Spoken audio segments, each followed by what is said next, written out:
This is the ROG Zephyrus G15 from ASUS, a laptop that's slim and light enough to fit into a backpack for work or class, but at the same time it packs specs that are more than capable enough to power through pretty much every game that's available to play out there. And that's because it's got AMD's best Ryzen 5000 series CPUs, NVIDIA's RTX 3080, an absolutely stunning display, incredible battery life, and the best part, even though this laptop isn't really considered as a budget laptop by any stretch of the imagination, it's hundreds of dollars cheaper than a similarly spec'd Intel 10th gen machine. So at this point, you might be wondering if there's anything that you're actually sacrificing with top-level specs that's on this laptop.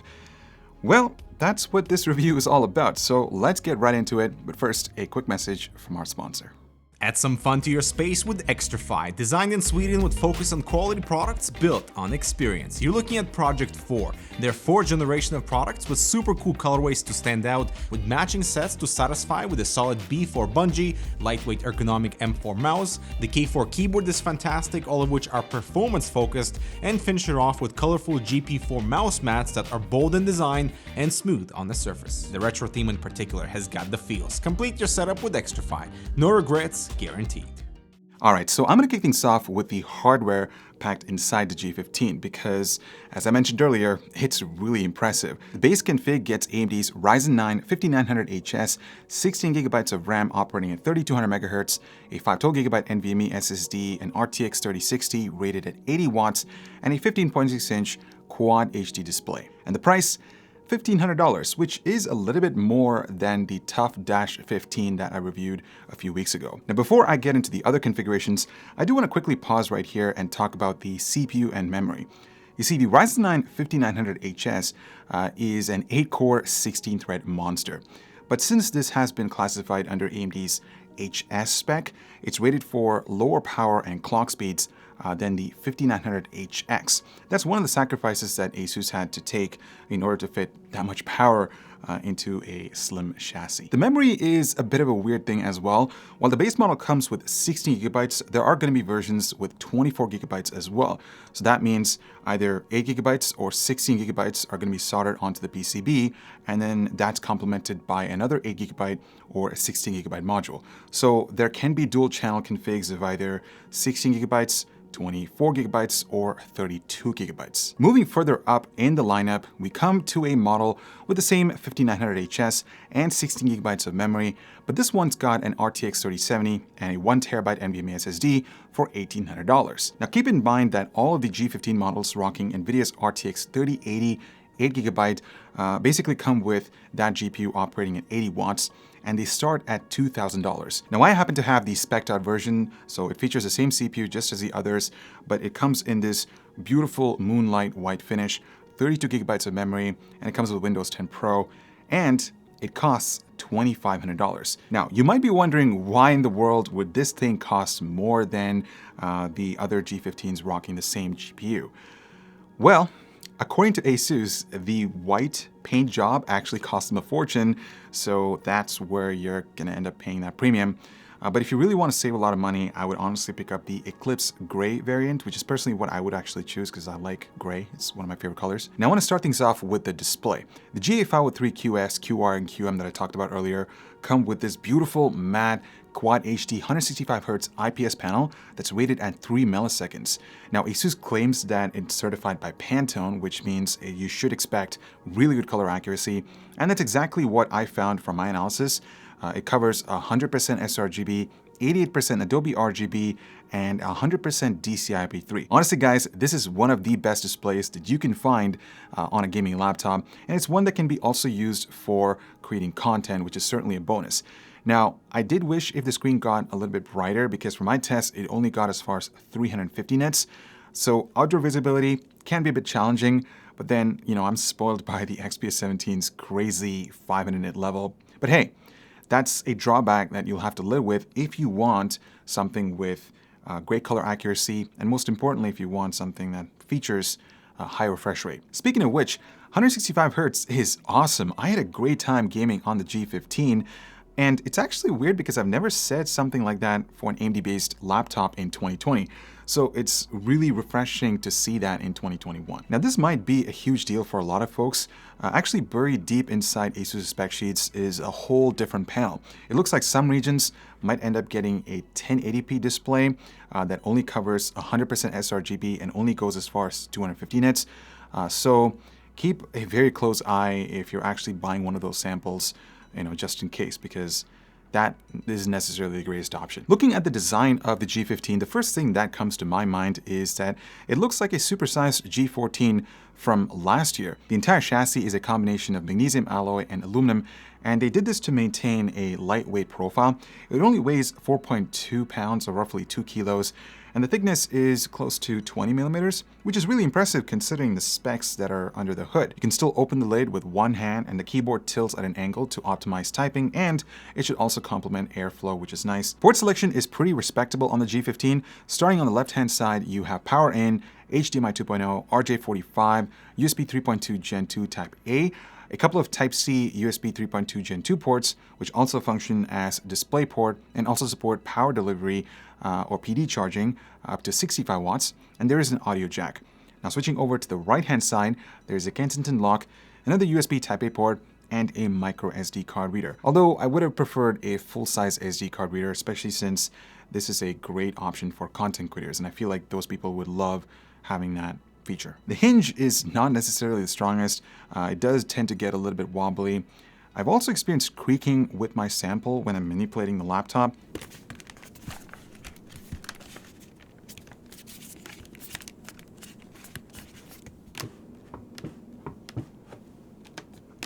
I don't know if the camera or the microphone was able to pick that up, but I did reach out to a few other reviewers who have the G15 and they haven't experienced any creaking, so I guess this has to do with just my sample. Now, ASUS has taken a step further to reinforce the paint job throughout the chassis.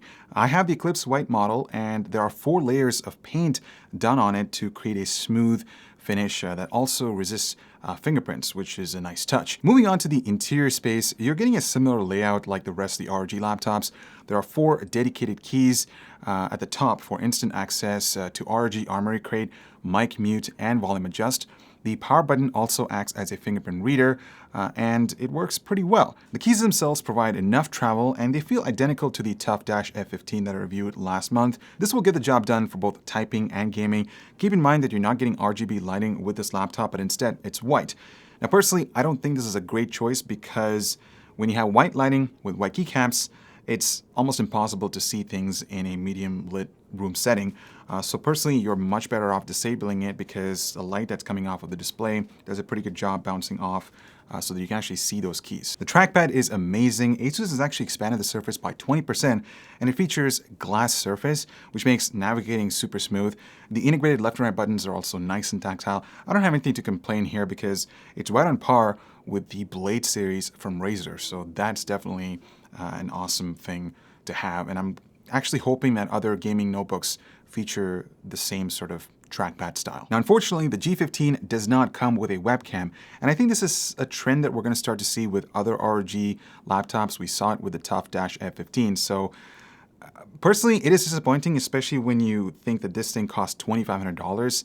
It's missing one of those crucial factors that I personally value, but yeah, I mean, if you guys don't value webcams, then I guess it's okay, but if you do, then yeah, it is a big deal. With that being said, ASUS has implemented 3D mic arrays for better voice recording. Basically, there are mics positioned around the chassis to pick up audio from different directions, and you can actually control that through the ROG Armoury Crate software. I'm actually going to walk you through a quick demo to just show you guys what each of those modes are going to sound like. All right, so as you can see, there are 3 different settings that you can play around with. There's also an AI noise cancellation feature, which I'll test out shortly.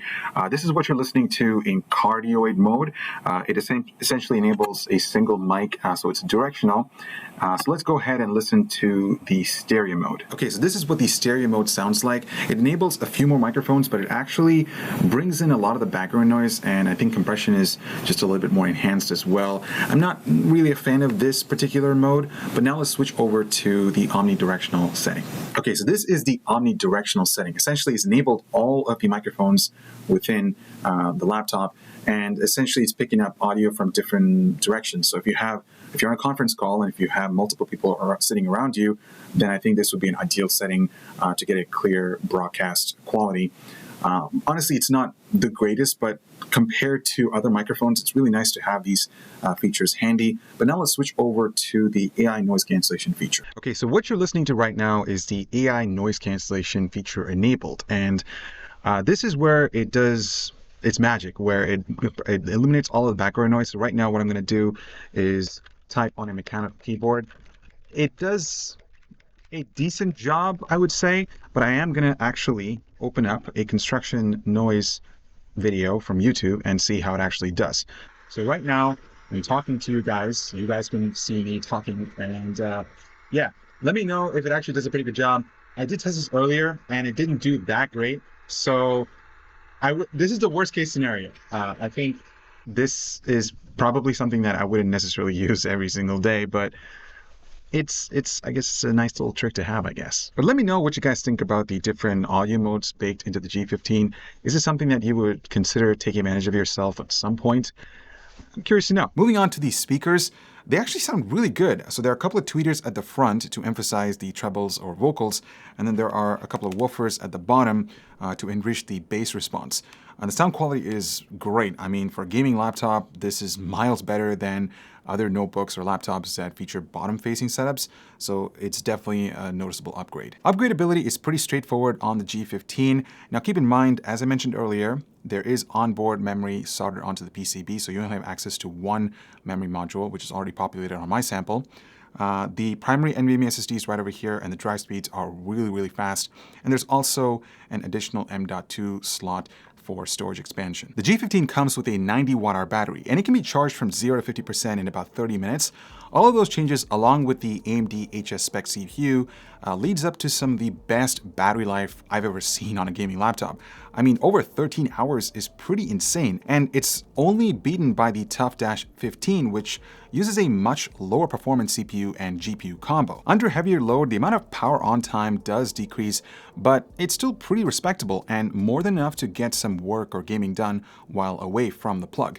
Just take note that performance does take a serious hit when you're using this on battery power, regardless of the power setting. Speaking of which, ASUS has a ton of control here. You can either use one of Windows power plants or silent performance or turbo presets.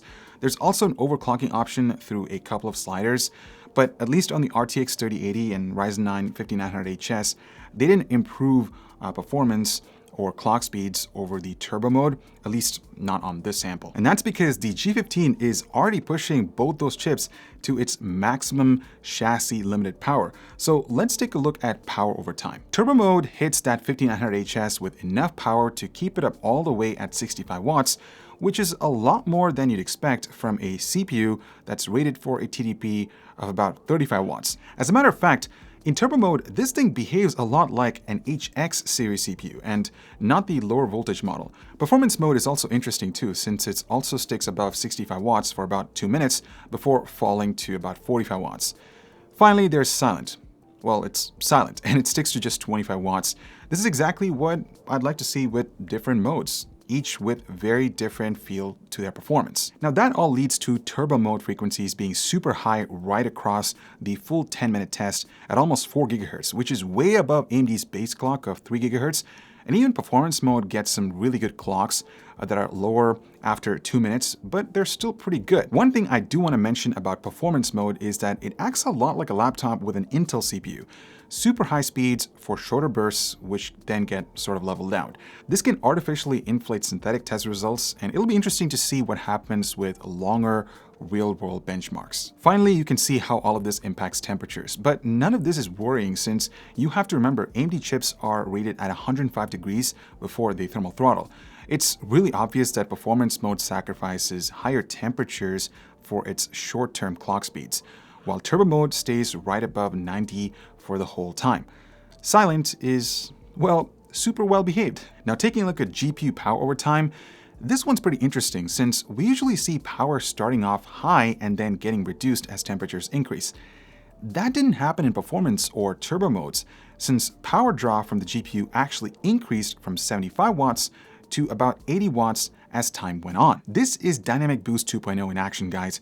NVIDIA's driver realizes the GPU needs more juice, and it dynamically reduces CPU power by a bit in order to prioritize graphics horsepower. GPU temperatures are really well managed in every mode too, without any of them getting over 76 degrees after a full 10 minutes of gameplay. As a matter of fact, these new RTX 3000 series laptop GPUs only seem to deliver their best performance when they're under 80 degrees. The frequencies are right in line with NVIDIA's spec for an 80-watt RTX 3080, but you can see here not only how Dynamic Boost hits clock speeds, but also Turbo mode's slightly lower temperatures allowed the GPU to stretch its legs a bit more and deliver about 100 MHz higher on average. But you also have to remember that ASUS put a lot of thought into this cooling system to run the CPU at higher speeds without overheating. It's been updated with more heat pipes and Thermal Grizzly's liquid metal thermal compound. Now, taking a look at acoustic performance, silent mode is pretty much silent and turbo is, well, really loud.